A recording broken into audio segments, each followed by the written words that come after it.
चला आले का सर्वजण. लाडक्या बहिणींसाठी महत्त्वाची अपडेट. लाडकी बहीण योजना सर्वात फेमस योजना. या योजनेमार्फत तुम्हाला 1500 रुपयाचा हप्ता मिळतो, बरोबर ना.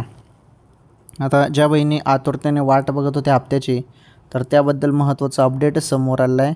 कारण आता लाडक्या बहिणींच्या खात्यामध्ये 21वा हप्ता वाटप आता होणार आहे आणि त्याबद्दल वाटपबद्दल अपडेट जे आलेलं आहे ती अपडेट आपण समजून घेणार आहोत. तर काय आहे वाटपबद्दल अपडेट, चला जाणून घेऊया. हे बघा, 21वा हप्ता हा जो आहे हा 21वा हप्ता हा मार्च महिन्याचा हप्ता आहे. आता एप्रिल महिना चालू आहे, परंतु तुम्हाला या एप्रिल महिन्यात हा मार्च महिन्याचे 1500 रुपये भेटणार आहेत. तसंच होत आहे सध्या. ज्या महिन्याचा हप्ता आहे त्या महिन्यात नाही तर त्याच्या पुढील महिन्यात हप्ता येत आहे.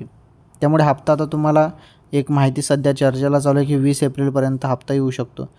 तर 20 एप्रिलपर्यंत वाट बघूया आणि 30 एप्रिलची तुम्हाला ई-KYCची मुदतवाढ दिलेली आहे. त्यामुळे ज्यांनी ई-KYC दुरुस्ती केली नाही त्यांनी ई-KYC दुरुस्ती करा.